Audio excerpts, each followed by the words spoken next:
अस्सलाम वालेकुम dear students, उम्मीद है आप लोग खैरियत से होंगे। आज हम स्टार्ट करने जा रहे हैं बेटा टॉपिक रेडिएशन, या हम ये कह सकते हैं हीट ट्रांसफ़र थ्रू रेडिएशन। अब बेटा ये जो रेडिएशन है बेसिकली ये हीट ट्रांसफ़र की टाइप है, जिसमें हम पहली दो टाइप पिछले लेक्चर्स में पढ़ चुके हैं। तो बेसिकली हीट ट्रांसफ़र की तीन टाइप्स हैं। पहली टाइप है कंडक्शन, सेकंड टाइप हमारे पास है कन्वेक्शन, और थर्ड टाइप है रेडिएशन, जो कि आज का हमारा टॉपिक है। अब कंडक्शन के मेथड के थ्रू हीट ट्रांसफर होती है, और इस मेथड में एटम्स एक दूसरे के साथ कांटेक्ट करते हैं, जिसकी वजह से हीट ट्रांसफर होती है। कन्वेक्शन के मेथड के ज़रिए भी हम हीट को ट्रांसफ़र करते हैं, लेकिन इसमें यह होता है कि एटम्स या मॉलिक्यूल्स खुद एक जगह से दूसरी जगह जाते हैं। यानी एटम्स अगर कहीं पर भी होंगे और वो हॉट प्लेस से कोल्ड प्लेस की तरफ जाएंगे, तो इस मेथड को बेटा हम कहते हैं कन्वेक्शन। अब जो आज का हमारा टॉपिक है रेडिएशन, रेडिएशन में बेटा हम किसी एटम या मॉलिक्यूल का यूज नहीं करते हीट को ट्रांसफर करने के लिए। इस मेथड में हमने एटम्स या मॉलिक्यूल का यूज नहीं करना कि हमने हीट को आगे भेजना है। उसके बगैर हम हीट को ट्रांसफर करेंगे, और वो किस तरह से करेंगे वो आज के टॉपिक में ही हमने पढ़ना है कि एटम्स या मॉलिक्यूल्स को यूज किए बगैर हीट का ट्रांसफर कैसे होगा। तो डिफाइन में बेटा हम पढ़ते हैं, in radiation heat transfer occur through electromagnetic wave without requiring a medium. अब बेटा डिफाइन में क्या कह रहा है कि हीट ट्रांसफर किसके थ्रू होगी? इलेक्ट्रोमैग्नेटिक वेव के, without requiring a medium. Medium का मतलब होता है एटम्स या मॉलिक्यूल, यानी यहां पर हमें एटम या मॉलिक्यूल की जरूरत नहीं होगी, मीडियम की जरूरत नहीं होगी। हम यहां इलेक्ट्रोमैग्नेटिक वेव्स का इस्तेमाल करके हीट को ट्रांसफर कर सकते हैं। अब सवाल यह आता है कि भाई इलेक्ट्रोमैग्नेटिक वेव्स कहां से आएंगी? अब एटम या मॉलिक्यूल तो हर ऑब्जेक्ट में मौजूद होते हैं, जिसकी मदद से हम हीट का ट्रांसफर कर लेते हैं कंडक्शन और कन्वेक्शन में। लेकिन इलेक्ट्रोमैग्नेटिक वेव्स कहां से आएंगी जो कि हीट को ट्रांसफर करेगी, जिसको हम रेडिएशन कहते हैं? तो बेटा याद रखिएगा, इस यूनिवर्स में, इस कायनात में जितने भी ऑब्जेक्ट हैं वो डिफरेंट रेडिएशंस को या डिफरेंट वेव्स को इमिट करते रहते हैं, जिनमें से एक वेव है इलेक्ट्रोमैग्नेटिक वेव।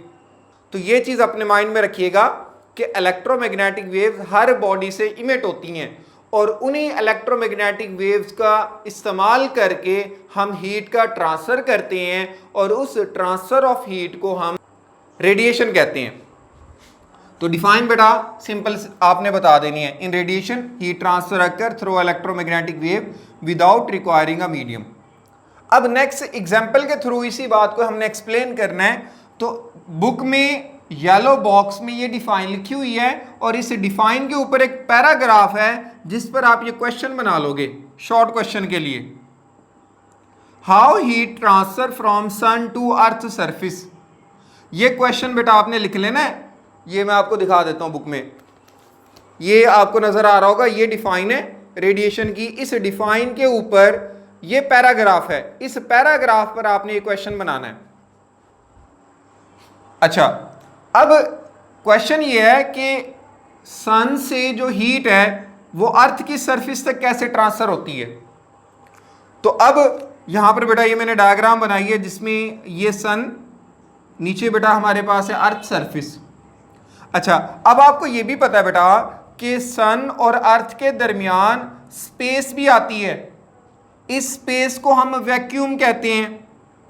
वैक्यूम का मतलब क्या है कि यहां पर एटम या मॉलिक्यूल्स नहीं होंगे, और उसके बाद ये जो नीचे वाला हिस्सा है ये एटमॉस्फेयर का हिस्सा है। यहाँ पर हवा या मुख्तलिफ गैसेस मौजूद होंगी।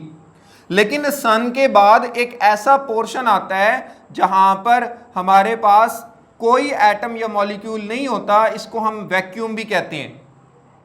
अब देखिए, सन से लाइट आ रही है, लाइट यहां से पास होकर नीचे जा रही है। अच्छा, लाइट जब पास होकर नीचे जा रही है तो बेटा सन से आपको पता लाइट के साथ साथ हीट भी आती है। अब कंडक्शन में हमने ये पढ़ा था हीट को ट्रांसफर करने के लिए एटम की जरूरत है। कन्वेक्शन में भी हमने ये पढ़ा था कि हीट को ट्रांसफर करने के लिए एटम्स या मॉलिक्यूल की जरूरत है। लेकिन अब यहां पर देखें, जब हीट सन से आगे आएगी, आगे तो बेटा कोई एटम या मॉलिक्यूल मौजूद नहीं है, तो अब हीट हम तक पहुंचेगी कैसे? तो उसके लिए बेटा बात मैंने आपको ऊपर बताई है कि सन से जो हीट आ रही होगी उसके साथ साथ सन से इलेक्ट्रोमैग्नेटिक वेव्स भी नीचे आएंगी। ये इलेक्ट्रोमैग्नेटिक वेव्स हैं। अब ये जो इलेक्ट्रोमैग्नेटिक वेव्स हैं ये क्या करेंगी कि अपने साथ हीट को भी नीचे लेकर आएंगी। मतलब कि हीट को नीचे आने के लिए एटम या मॉलिक्यूल की जरूरत नहीं होगी, बल्कि ये जो इलेक्ट्रोमैग्नेटिक वेव सन से आ रही है, ये इलेक्ट्रोमैग्नेटिक वेव अपने साथ हीट को कैरी करके नीचे ले आएगी। अब मिसाल के तौर पर ये बोर्ड मार्कर है, इसको आप समझ लें कि ये एक इलेक्ट्रोमैग्नेटिक वेव है। ये जो कैप है इसकी, ये बेटा हमारे पास है हीट, इसको हीट कंसीडर कर लें। अब कैप को बेटा बोर्ड मार्कर के साथ जैसे ही अटैच किया, बोर्ड मार्कर अब मैं आगे लेकर जा रहा हूं, तो देखें इसके साथ साथ कैप भी आगे जा रही है। तो यहां पर भी आपने यही समझना है कि सन से इलेक्ट्रोमैग्नेटिक वेव्स भी आ रही हैं, हीट भी आ रही है। इलेक्ट्रोमैग्नेटिक वेव्स क्या करती हैं? अपने साथ हीट को कैरी करती हैं और हीट को भी ग्राउंड सरफेस यानी अर्थ तक ले आती हैं। तो इस तरह से ये हीट हम तक पहुंचेगी और इस मेथड को बेटा हम कहते हैं रेडिएशन। ठीक है, सादा सी मिसाल के साथ बेटा ये बात भी मैंने आपको एक्सप्लेन कर दी। नेक्स्ट इसी में आता है रेडिएशन फ्रॉम फायर प्लेस, कि जैसे सर्दियों में ना हम आग जलाते हैं हीट लेने के लिए।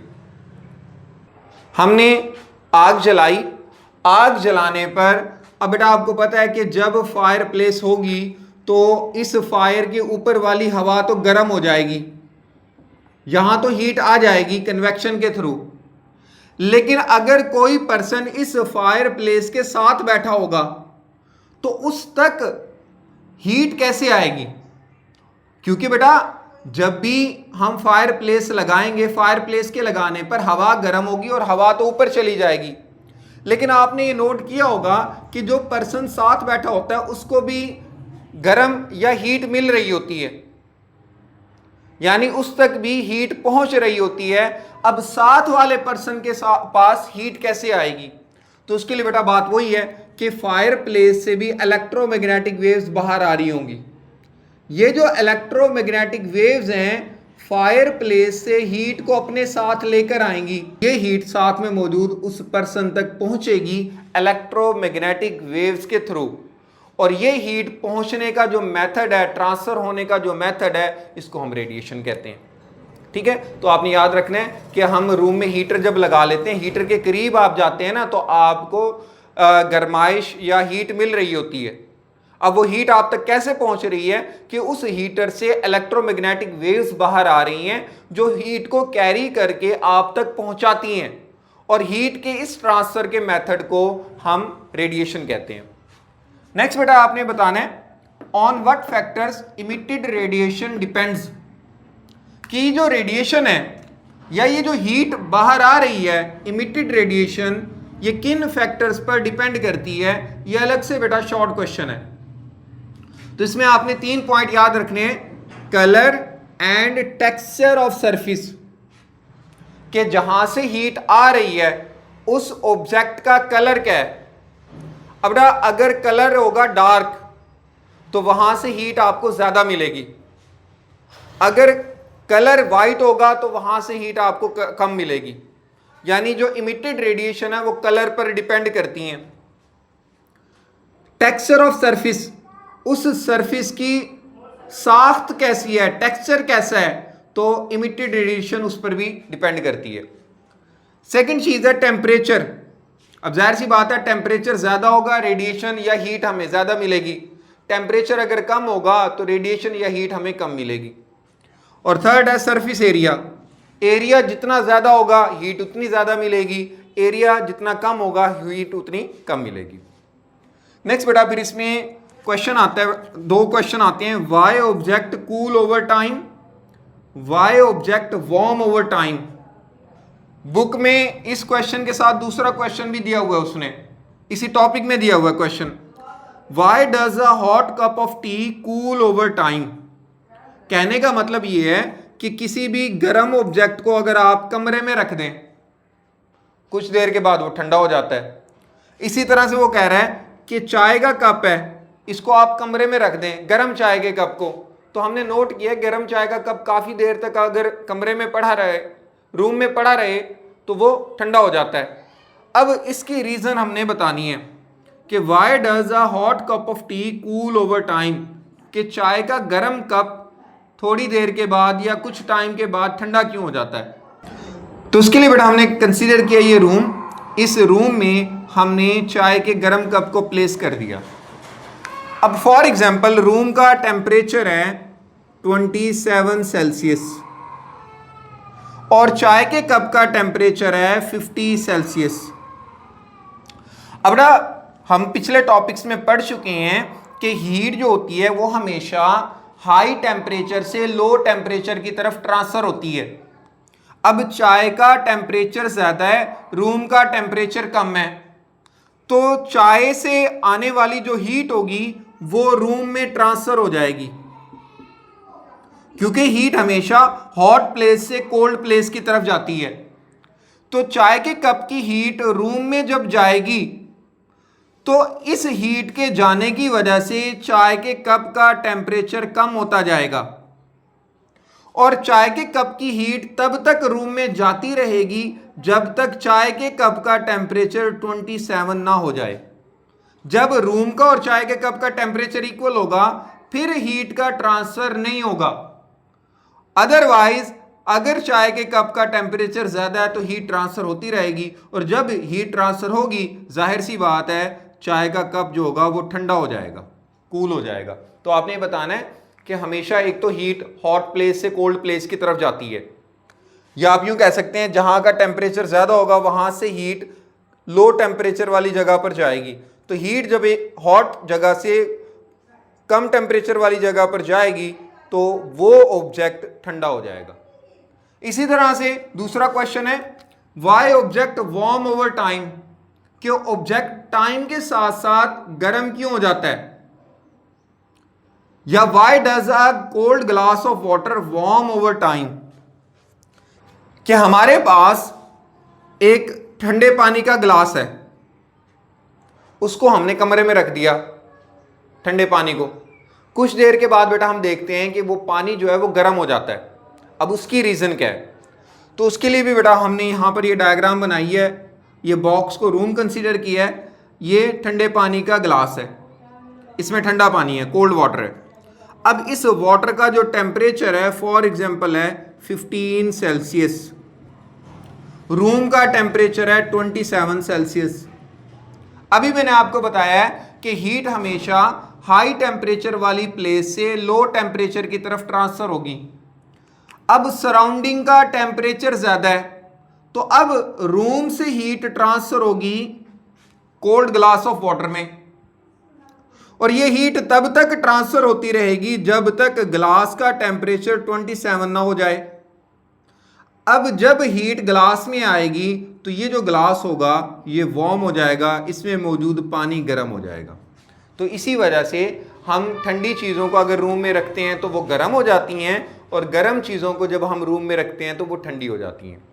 तो ये था बेटा हमारा आज का टॉपिक जिसमें हमने रेडिएशन के बेसिक कॉन्सेप्ट को एक्सप्लेन किया। नेक्स्ट लेक्चर में हम लेज़ले क्यूब का टॉपिक एक्सप्लेन करेंगे।